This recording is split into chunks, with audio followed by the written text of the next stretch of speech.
Trisha Paytas is moving on from her podcast with Colleen and has recently started her own show called the Just Trish Podcast. She's joined by her journalist friend Oscar Gracie, and together they've been covering pop culture headlines, and this week Colleen was a topic of discussion. In the episode, Trisha revealed that Colleen ended up apologizing to her for having sent around photos from her OnlyFans to her minor fans. And Trisha is also in this episode coming out to defend Adam McIntyre after learning that Vanity Fair recently published an article that honestly was more in the defense of Colleen and has gotten Vanity Fair a lot of backlash for the way they chose to cover this entire situation.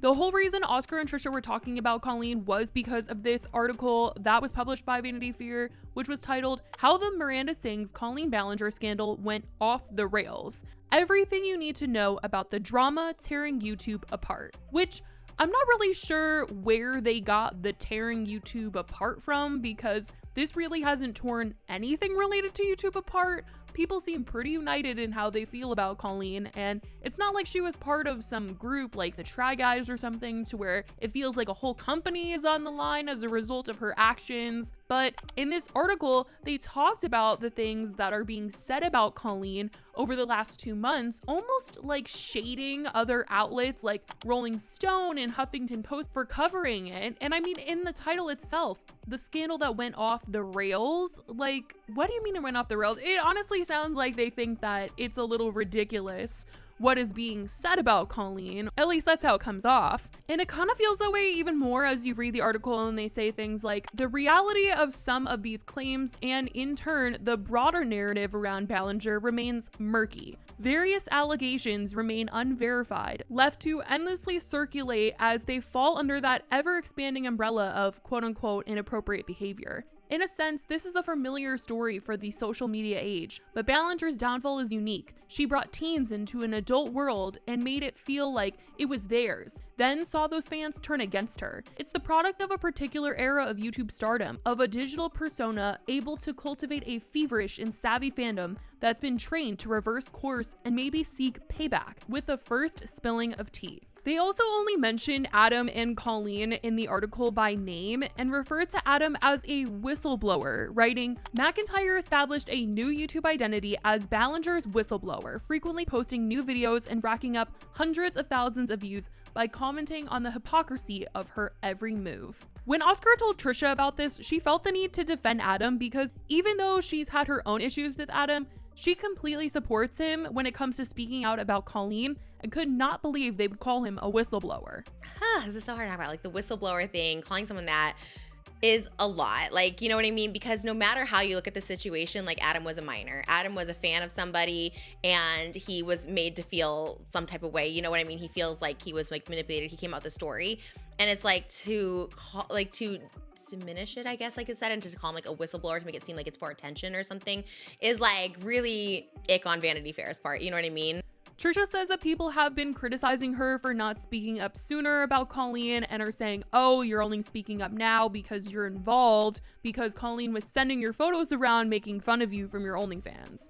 But she said that she's had her own issues with Adam prior to all of this, and that she had seen him tweet something shady while she was pregnant, so she blocked him because of that, and she wasn't really made aware of all the details that really went on between him and Colleen from 2020, and so she wasn't aware of it when it was being talked about this time around. But now that she is, she says she supports Adam 100%. I do have to say a disclaimer is like a lot of people are like, okay, you didn't say anything until I involved you. And it's like, you know, for a minute I wasn't looking at anything. And then also me and Adam, like, you know, he always says like Trisha had me blocked and stuff like that. And it's like, I blocked him for something completely unrelated. It had nothing to do with this, like something unrelated. You know, he had replied to Pop Crave and say it's like the spawn of Satan about like my unborn, when anyone else I was pregnant or something. So like that is why I blocked him. And so we have our own issues. Obviously he doesn't like a lot of the stuff I do. Like he just doesn't like me, and that's totally fine. And like, obviously I don't want to see negativity about me, especially during my pregnancy. So I just blocked him. That's it.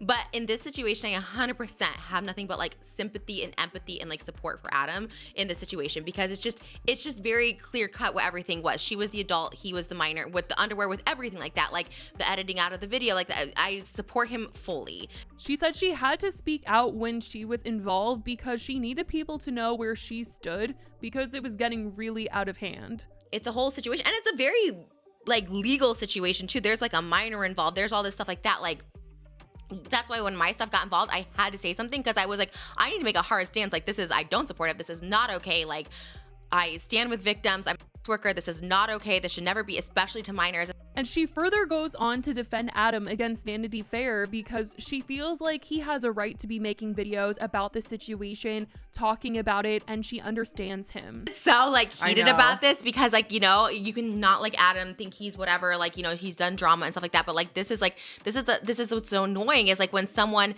like his job is a YouTuber, and so he makes YouTube videos about this, and it's like because he was a victim, it's like all of a sudden he's like this, like, oh, now he's a whistleblower. It's like, no, like this is like, he finally has some support. Like someone came out and said, hey, this is what she said to me to take you down. Like he's like, I feel validated, and I know that feeling. You know, I didn't know any of this in 2020. I didn't keep up with any of it. I knew nothing about it. Now, like I said, Adam and Colleen were the only names mentioned in the article, which is really interesting because there were obviously other fans who came forward with stories about Colleen, like Becky and Johnny. Johnny was literally the one who had provided screenshots of messages that he had received from Colleen where she sent Trisha's OnlyFans to him and was making fun of Trisha. But in the Vanity Fair article, there was no mention of Johnny, and when talking about Colleen sending photos of Trisha, they didn't even name Trisha. They wrote, in the ensuing weeks, Ballinger would be accused of everything from performing a Beyonce song in blackface as Miranda sings to texting a worker's nude photo to a minor. Ballinger's legal team has denied she performed in blackface, saying she was wearing green face paint for a prior cover of a song from Wicked. Trisha then went on to just confirm that this is true, that she sent Trisha's OnlyFans photos because she had apologized to Trisha for it. Well, it was confirmed she sent them. She sent me an apology on that Saturday after I made the video. I made the video July 3rd, and then she sent me an apology on like Saturday, July like 8th or 9th. And she's like, yeah, I was a coward. I lied to you. Like, I should have just told you the truth when you asked me about the photos.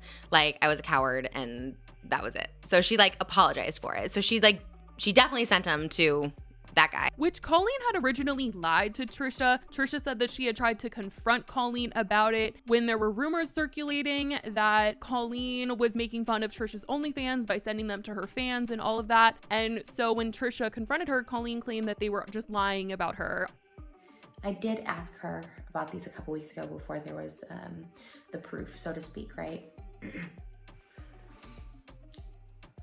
And she assured me that she had never sent photos of me, that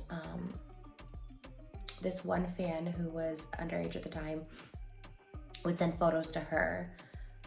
She's like, no, he was a fan. He sent photos to me and he was obsessed with you.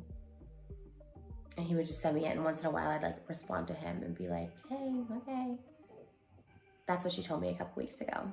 That's honestly just so embarrassing. Like, I can't even believe that she got caught like that, and then she came back with her tail between her legs and apologized to Trisha. I mean, at that point, it's like, we know that you're probably not sorry, and you're mostly just sorry that you got caught and that there were screenshots of you talking about Trisha sending those photos around. Like, I just don't understand. Like, she really had the opportunity to just confess and, you know, talk it out with Trisha, but she really waited until people fully on exposed her. And I don't know why she would think that after everything else that's come out that people wouldn't keep those screenshots of her sending around Trisha's OnlyFans photos. Like, they kept screenshots of everything else, so I don't know why she thought that wasn't gonna get around, and that her telling Trisha that, oh, my fans, they're just lying, it was gonna be okay, and that she was gonna get away with it. Like, that's just not the theme for Colleen these days. But going back to this Vanity Fair article, I still can't believe that this is a thing. They got so much backlash for this article, and Oscar, who was doing the podcast with Trisha, is saying that he's kind of feeling like maybe it was a favor article, maybe to try and boost her image back up a little bit because the story is kind of dying down compared to earlier this month, but it did nothing but, you know, completely get Vanity Fair a lot of backlash. And also, the author of this article also blocked Adam, which is not a good look because Adam was obviously upset when he heard about the article, read the article, saw what it said. He was tweeting about it, his opinions, all of this, and then he revealed that the author literally had blocked him. This whole situation is just such a mess, but this is what Trisha had to say about Colleen and the Vanity Fair article that recently came out about her. Let me know if you guys read this. what you guys think about it in the comments. I love you guys so much, and I will talk to you in the next video. Bye, guys.